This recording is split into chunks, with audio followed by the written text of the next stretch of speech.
Stella, you were born in Great Deer Lake, Saskatchewan, correct? Great Deer, yeah. It was just a district, like it was like where your farm is, Yeah. something like that. Yeah, it was It was not a town or a village. yeah, it was in the Blaine Lake district. I think that's what the name of the district Right. was, and that's where one of the best prime ministers of all time came from, Mr. John Diefenbaker. Yeah, that's right. And you were probably long gone before he moved. Well, I guess his family homesteaded there. I didn't know him until he was prime minister. Yeah, most of us, yeah. Yeah, for sure. Can you tell us some stories, what it was like when you first were born and went to school there? Oh my.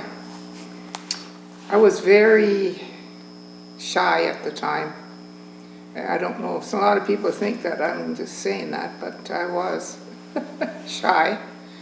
And we lived on a farm, a very small farm in Garthland, Saskatchewan, which is just a little district too, and there was farmers every half mile. So we were kind of like a community there. Mm-hmm. And then the church was half a mile away, and the school was about a little bit, maybe a mile and a half. So we walked that to school every day for the years I went to school, and yeah. And I had no brothers, so I had to do everything. The four girls, I had three sisters, so there was four of us girls, and we had to do boys' work. Hitch up the horses and do everything that boys usually do. Go get the firewood for the stove? Oh, and or did you saw burn wood, coal? bring wood in, the works. Clean barns, clean chicken coops. All the fun Chicken stuff. coop is the worst thing to clean. But yeah, it was interesting. We never thought that we were deprived of anything, because we weren't, because everybody around there lived the same way. You know, they had horses. When I was a kid, it was just horses, no cars, no tractors. So everything was done by hand. My dad did a lot of things, everything by hand, and my mother did so too. And big gardens, canning, and no fridges, no power. It was by coal oil lamps, gasoline lanterns, you know, the ones that hang with the mantles on them. You betcha. That was the biggest, brightest light we had. Anyhow, that's about it. Just everyday farm life and working and going to church, going to school, and our grandparents were not very far away. We drove there for Christmas and celebrated with them, and the family was very close family, which you almost had to be in those days to work together. And our neighbors were all very nice neighbors, and they all worked together, which nowadays we can take some lessons from that. True enough, true enough. When you were in school, how many grades were in your... All the way up to grade 9. And about approximately... One teacher. One teacher for how many students? Oh, at times there must have been 25 to 30. Mm-hmm. All in different grades. Like I say, grades. there was every farm, every half mile was a farm. Yeah. And they had between 3 and 4 or 5, 6 kids each. So, yeah. Very good, very good. Was there lots of activities at night on special stats for suppers at the school? The only thing we did for the schools to make money was box socials. I don't know if you ever heard of it. You take a shoebox and you put a lunch in there and some goodies, and then they'd have kind of an auction with it, and that was our money-making thing. And then Christmas, of course, we all put our names in, and we all got our names picked for money. 25 to 75 cents a gift for Christmas. Can you imagine 75 cents now? That'd be, yeah, they would throw it back at you. Yeah. So that was a Christmas, we all were in plays, we had Christmas plays. and sing songs and little choirs, and so we all had things like that at Christmas. And then there was this Christmas tree that was a real Christmas tree, I say a pine tree, and this fellow that was in charge of that was, his name was Zacharias, Mr. Zacharias. And he had candles, real candles, this big. They sat in something that when you pinched them, you took them out and put them all along that tree. Real candles. So he sat beside the Christmas tree and watched it, so that when they got down too far, he'd blow them out or whatever.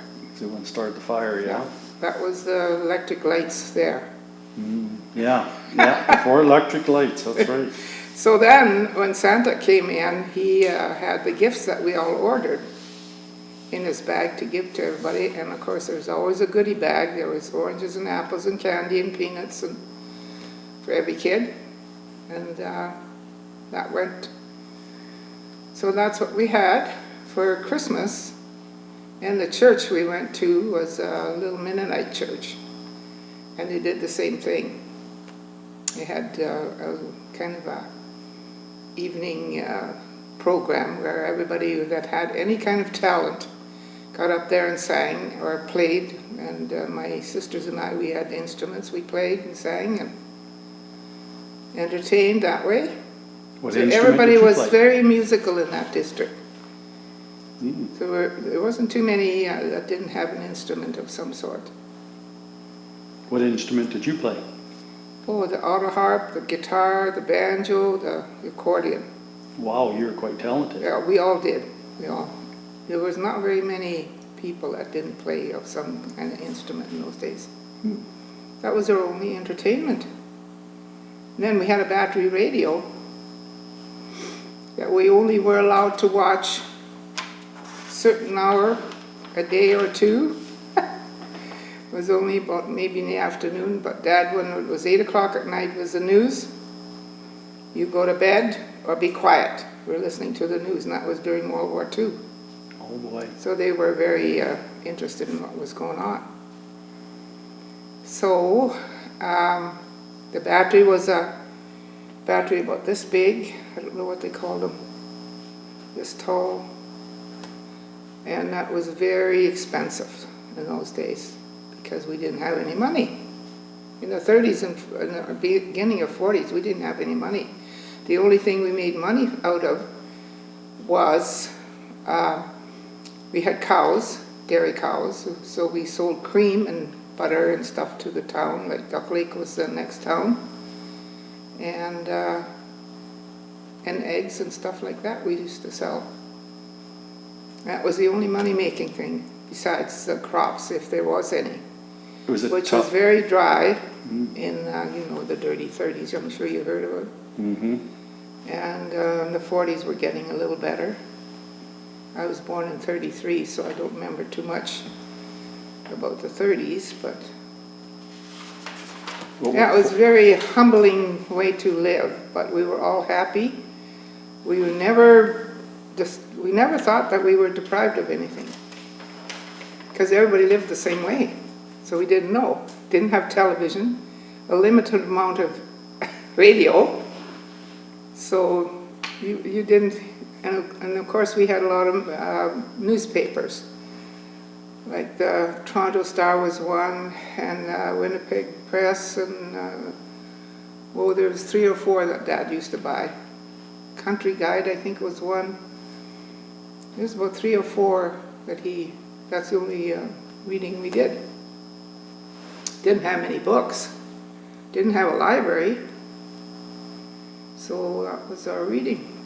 So mostly the papers and magazines that we'd buy. Wow. Yeah. So you had quite a nice childhood then. You stayed healthy at least. I mean. Yeah, we had a happy childhood. We never can say there was no alcohol ever in the family. There was none of that at all. And I think it was, my dad did buy beer once in a while. He even made some beer, actually, and I thought it was the best beer I ever drank that time. Anyhow, and of course during the war, you had to be careful. You had to be careful of your gun. You can't have any guns. And you had to have a license for your radio. You had a radio license. It's just like having a license for your car. But you had to have a license for a radio.